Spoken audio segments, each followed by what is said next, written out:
अमेरिकी किशोर Sam Watson ने Paris Olympic की सबसे तेज खेल स्पीड क्लाइंबिंग में विश्व रिकॉर्ड बनाया है।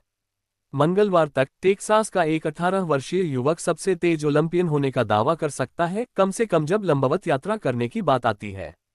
जब सैम वॉटसन ने पेरिस के उपनगरीय इलाके में 4.75 सेकंड का स्पीड क्लाइंबिंग विश्व रिकॉर्ड बनाया, जहां ओलंपिक के लिए एक अस्थायी चढ़ाई की दीवार स्थापित की गई है, तो वह एक अद्वितीय खेल सम्मान का मालिक बन गया।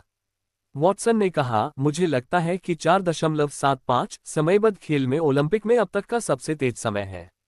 यह एक अच्छा खिताब है, मुझे लगता है कि कोई इसे छीन नहीं सकता। स्पीड क्लाइंबिंग इवेंट को देखने वालों के लिए एक पल का ध्यान भटकाना महंगा साबित हो सकता है। एथलीट लगभग 5 सेकंड में 15 मीटर की दीवार फांदते हैं, मार्ग के शीर्ष पर एक लाल बजा की ओर कई पकड़ बनाते हुए।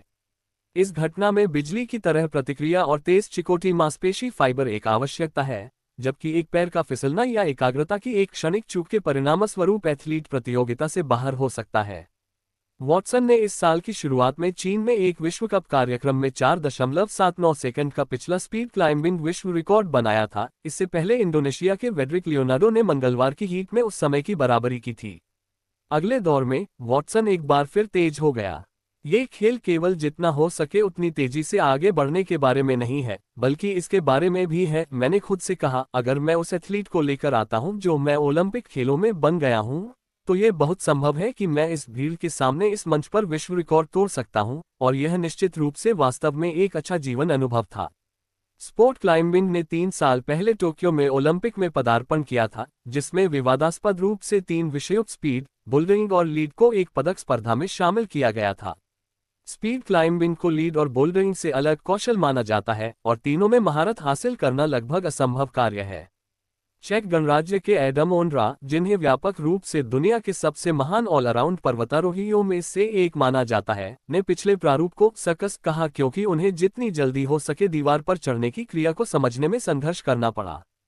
पेरिस के लिए प्रारूप बदल गया है, जिसमें स्पीड क्लाइंबिंग अब एक पदक स्पर्धा है और लीड और बोल्डरिंग दूसरी। चढ़ाई से दूर, वॉटसन एक शौकीन शतरंज खिलाड़ी है और उन्हें भाषाएं सीखना पसंद है। इसमें इंडोनेशियाई भी शामिल है, जो दुनिया के कई शीर्ष स्पीड पर्वतारोहियों की राष्ट्रीयता है, जिनमें से 2 लियोनार्डो और रहमद अदी मुलियोनो ने पेरिस में मंगलवार की हीट के दौरान कुछ समय के लिए ओलंपिक रिकॉर्ड अपने नाम किया। यह उससे पहले की बात है जब वॉटसन ने बाकी प्रतियोगिता और दुनिया के लिए अपना लक्ष्य निर्धारित किया था। उन्होंने धीरे धीरे धरती पर वापस आते हुए अपनी मुठियां पटक कर जश्न मनाया और अंतिम 8वें स्थान सुरक्षित कर लिया।